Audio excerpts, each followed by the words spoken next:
Hello, it's Ulianka, and today I'm going to tell you all about my experience body painting in Aberdeen Art Gallery. My collaboration with Art Gallery was all about Scottish nature, and my body painting in there was to mark the end of their exhibition, Wildlife Photographer of the Year, which came all the way from Natural History Museum in London. But this live body art project celebrates the beauty of Scotland's native animals, and each animal represents animal from land, like deer, from air, like Puffin, and from the sea, which is a dolphin. Through my artistic interpretation, I was hoping to inspire viewers to reconnect with the nature and protect the environment. Before we start, please like, subscribe and click the bell button to know when I post. I make a variety of time lapses, makeup tutorials and product reviews. So if that's what you enjoy, this is the channel for you. First of all, let me tell you how excited I am about this opportunity to paint in the art gallery, and also within a couple of years I can see that more and more face and body art is seen not only as a regular entertainment at the parties, but also as years go on, it is recognized as a proper art.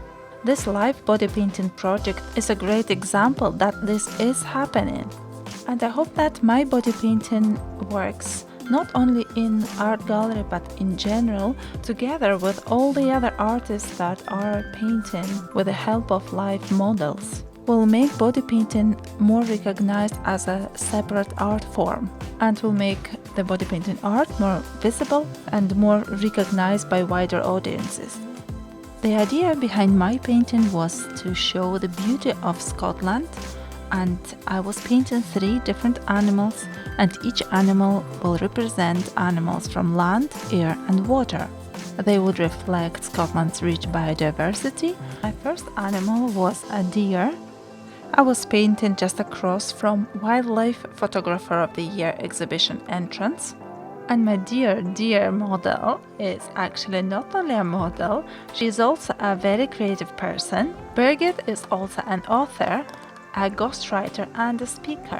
One of her speeches even reached TEDx.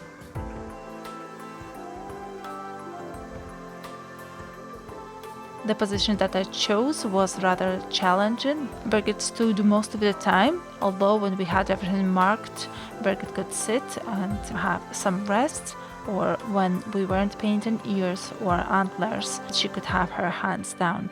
During painting for projects like this, you need to be very careful and very mindful of the surroundings. What is happening around you? Because this project was supposed to be on public, after covering all of the private parts in a separate room, we came out.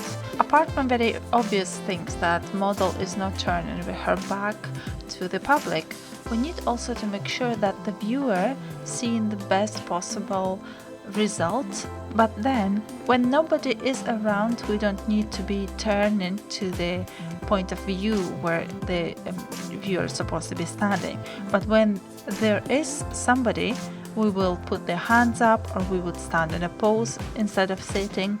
And then if the model is standing like this now with hands up because somebody is watching her, I will use the chance to add more details to ears and to the antlers, so the model is not too tired by the end of the session. And whenever there is nobody around, I will sit her down and work on the smaller details to make sure that she's got enough rest.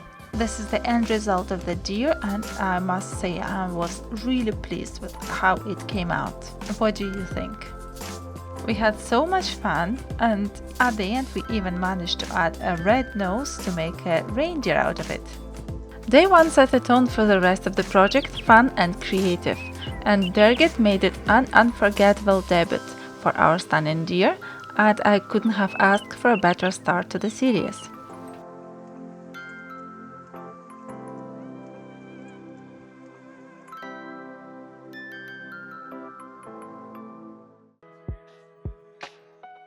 On the second day of my painting, I decided to paint a puffin, which was representing the air. I was painting at the same place, just across from Wildlife Photography exhibition of the year. This time My model was a colleague from my work, Sarah. She has never tried being a model before, and she really wanted to try something new and to try herself out, how she would feel being a model in public. Of course, at the beginning we went to a separate room where we had all of the sensitive places covered. Then she walked through the whole gallery with her bathrobe and slippers, which is also one in a lifetime experience when you just walk like this knowing that there is nothing underneath and there are people around seeing you walk in like that with hair covered with clay. And getting off the bathrobe and sitting in a specific pose for hours and being covered with layers and layers of paint. I must say that transforming Sarah into a Puffin illusion was an incredible experience, and we had such a sweet time. And while I was busy bringing this feathered friend to life, we couldn't help but chatter away like two birds on a branch. Painting life in public always adds extra layer of excitement.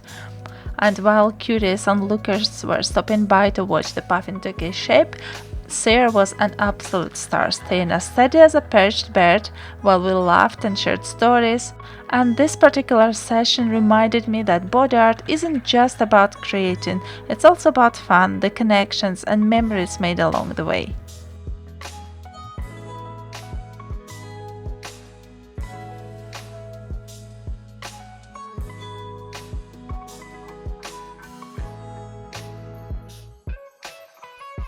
Now coming back to the illusion itself, I must say that bird's shape was a bit of a challenge.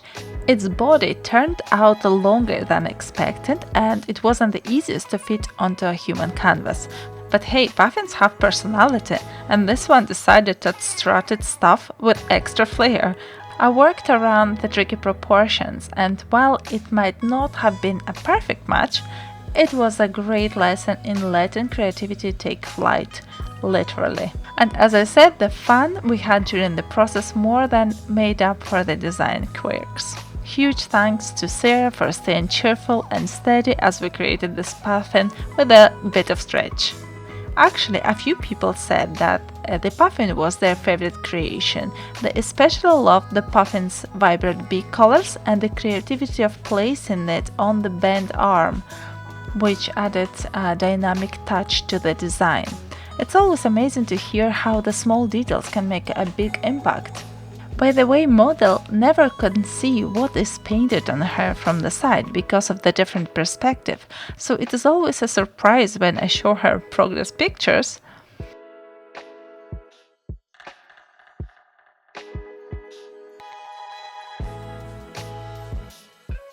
As you see here, we are just sitting and chatting about our experience. We also had some friends come in to see what we are doing, as we were posting it on social media before, so it was a really amazing time. At the end, we had a blast trying to make the illusion move, so the bird looked like it was turning its head and nodding its beak. Very fun way to bring the puffin to life.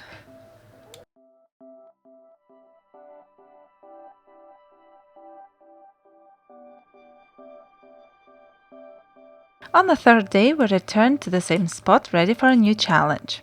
And on the third day, I had a new model, Megs. Now let me tell you, Megs has gloriously curly hair.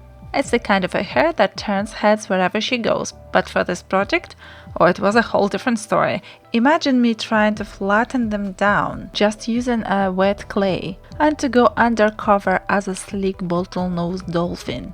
Let's just say there was a lot of tug this, spin that, and wait, where did this strand came from? After some serious work, we managed to hide it all away. Once we conquered the hair situation, it was the time for the pose. And it wasn't your average stand still and smile kind of a deal.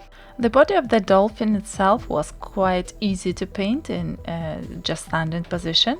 But when it came to painting an actual pose, especially painting a nose or tail, Megs had to balance on one leg, bend dramatically to the side, and hold one arm high up in the air, all while maintaining the pose of a ballerina. So if you will try to make a flamingo pose doing a dolphin cosplay, you will get the general idea. We had a lot of visitors that day, and Megs had to strike her dolphin pose frequently to show off her illusion to the public. The tricky part with illusion is that there is only one magic spot where the illusion will work perfectly and it looks exactly as it's supposed to look. The same with taking photos of this dolphin. You see, I placed the camera in front, and then at the same place, public will have to stand to see the dolphin at its best. And then also with positioning of Megs, when we were taking photos, we had to move it just slightly, even sometimes 1 centimeter would work a huge difference, especially with the tail. When you connect both legs together, you need to make sure that the line goes straight from one leg to another one, and that's actually a straight line. It seems to be quite an easy pose, but after a few hours, you feel like, for example, one hip will go down because you're kind of more relaxed or more tense in a few hours. So when your hip goes on the other side to a bit lower, higher, there is a huge difference in the painting. The most important part probably is to make proper outlines, because when you fill in the space inside, it's not a problem, because if you measured properly before, you can then relax and paint in a different position, as long as you know the general directions of the color, how you're going to put them. I think the dolphin was the fastest figure to complete out of all three. At the end, we cleaned the background behind the Megs, and then she stroked the final pose. The dolphin bending gracefully to the side as it were just slipping out of the sea, ready to make a splash. An illusion so perfect it looked like it might dive off her body at any moment. Looking back on all three animals I painted during our time in the art gallery, the majestic deer, the playful bottlenose dolphin, and the quirky puffin, I couldn't be more pleased with how they turned out. Each one was a unique challenge, and bringing them to life through body painting was such a rewarding experience. What makes it even more special to me is how these animals represent the beauty and diversity of Scottish nature. From beautiful highlands to the coastal waters, Scotland is teeming with incredible wildlife, and it felt like an honor to showcase a small piece of that in my art. I hope these creations inspire others to appreciate and protect the incredible creatures that call this place home. Although I will soon be leaving Scotland, yes, huge changes are on horizon for me. I know I will carry a piece of this place in my heart wherever I go. The stunning Scottish nature with its wild beauty and the incredible warmth of people here will always hold a special place in my memories and my art. If you are on Instagram, pop into one of my accounts and say hello.